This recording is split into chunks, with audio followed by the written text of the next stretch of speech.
연말이라도 많이 바쁘시죠? 당 대표 되고 나서 좀 많이 바빴고요. 네. 첫 2주는 아주 힘들었는데 네. 이 목소리 결을 민주당과 달리하니까 정의당에 대한 주목도가 높아지는 것 같아요. 다른 정당들의 이중대다 뭐다 이런 건 좀 사라지는 것 같고 네. 그거 아셨구나. 이중대라는 소리 들리는 거. 하도 보도에 많이 나왔어요.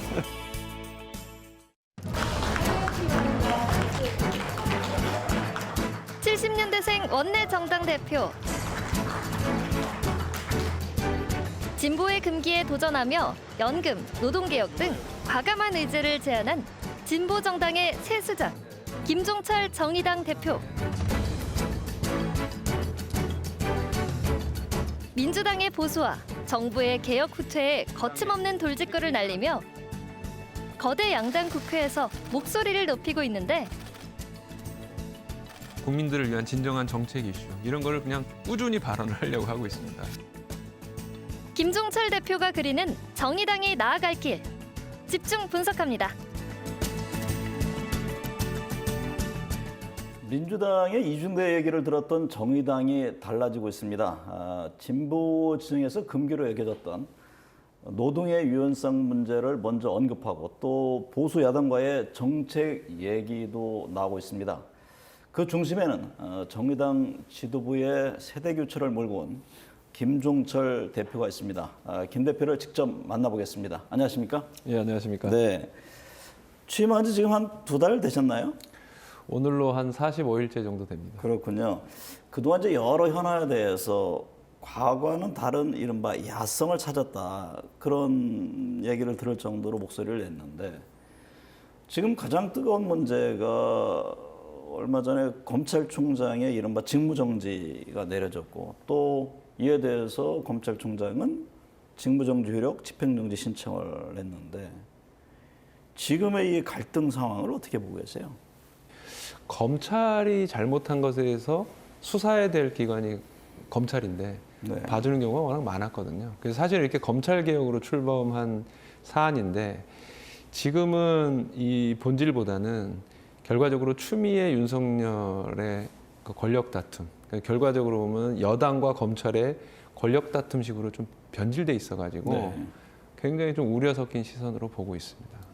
구체적으로 질문을 드릴게요. 그러면 추미애 장관과 윤석열 총장 둘 중에는 어느 쪽이 더 문제가 있습니까? 그거 참 일도양단으로 하기는 어렵네요. 그러니까 저는 근데 그 검찰의 문제는 분명히 있기 때문에 저희가 검찰개혁, 공수처 이렇게 했다고 보고요. 네.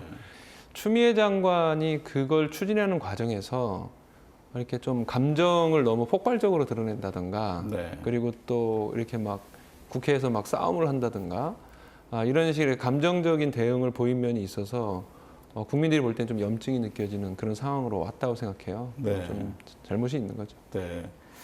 지금 이 상황까지 왔는데 윤석열 검찰총장은 어떤 선택을 해야 됩니까? 일각에서는 뭐 그만둬야 된다 이런 목소리도 있고 아니다 임기를 지켜야 된다 이런 얘기도 있는데 법원의 판단에 따라서 이후에 뭐 거취를 유지할지 아니면 뭘 할지 징계를 받을지 이거는 결정하면 된다고 생각을 합니다. 지금 이 상황 관련해서 대통령이 입장을 내야 한다고 보세요? 저는 내야 한다고 봅니다. 네. 그게 다만 국민 여러분들께서 좀 안심하고 좀 기다려 주시라. 네. 이 와중에도 정부는 민생을 챙기고 이 문제는 빨리 어떤 결론이 나든 그 이유를 밝겠다. 공수처장 임명을 둘러싸고도 지금 여야가 충돌하고 있는데요. 정의당의 누구였죠? 그 장혜영 의원은 네, 장혜영 이게 이 관련법 개정에 대해서 이건 명분과 실리가 없는 것이다. 반대 입장입니다. 민주당의 지금 움직임에 대해서. 이게 당의 전체 입장입니까? 아니면은 이같이 주장하는 근거 배경은 어디에 있는 거죠? 독립성, 중립성을 어떤 보장하지 못하는 그 비토권을 완전히 없애는 부분은 저희도 상당히 좀 우려가 됩니다. 왜냐하면 네. 나중에 여당, 야당이 또 바뀌게 되면 이게 부메랑이 될 수도 있거든요. 그래서 저희는 공수처법을 개정을 하더라도 중립성, 독립성이 되는 방안이 돼야 된다. 네. 그래서 저희는 이렇게 생각을 합니다. 그러면은 야당이 계속 비토권을 행사하면은 공수처 출범 자체가 안 되는 건데, 네. 그러면 공수처 출범 자체를 위해서 비토권의 일부는 좀 수정할 수도 있다라고 네. 생각합니다만은 거꾸로 그러면 여당이 마음만 먹으면 자기 사람을 공수처장으로 앉힐 수 있는 이런 부분에 대한 견제도 필요하다. 네. 이렇게 생각을 합니다. 네. 그 또 민주당이 당원을 바꿔서 소위 이제 서울과 부산 보궐선거에 후보를 내기로 한 것, 이것도 문제가 있다, 그런 지적을 했는데, 최근에 일련의 민주당의 어떤 움직임에 대해서 쓴소리를 내면서 과거 정당과, 그러니까 과거 정의당의 모습과는 다르다, 이런 얘기들을 하는데, 그 배경은 어떤 거죠? 민주당이 이렇게 최근에 제가 볼 때는 여러 가지 개혁 정책에서 후퇴하는 모습을 보이는데, 네. 예를 들면 중대재해기업처벌법도 자기들이 하겠다고 그랬다가 안 하고 있는 이런 부분에 대해서 확실하게 비판을 해줘야 민주당이 제대로 어떤 개혁을, 약속한 개혁을 실천할 수 있다. 네. 그래서 좀 강한 목소리를 내는 것입니다. 네. 당대표로 나서면서 그 진보의 금기를 깨겠다, 그런 말씀을 하셨잖아요. 그러니까 실제로 노동 유연성을 제기를 했는데, 사실 뭐 일각에서 노동 운동에 대해서 귀족 노동의 기득권 지키기다, 이런 비판이 있는 것도 현실 아니겠습니까? 김 대표가 구상하는 노동개혁 방향은 어떤 겁니까?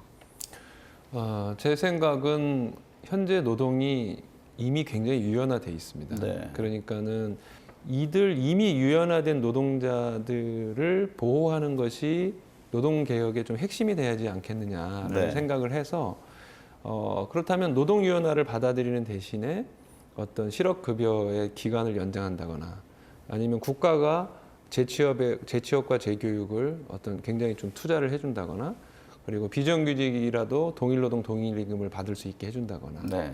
그리고 이제 노동자들이 좀 이렇게 마구잡이 해고가 일어나면 안 되니까 네. 그 회사 이사회에 좀 참여해서 어떤 그 상황을 같이 공유할 수 있는 이런 제도들이 함께 된다면 노동유연화에 대해서 어떤 타협적인 정책도 나올 수 있지 않겠나. 네.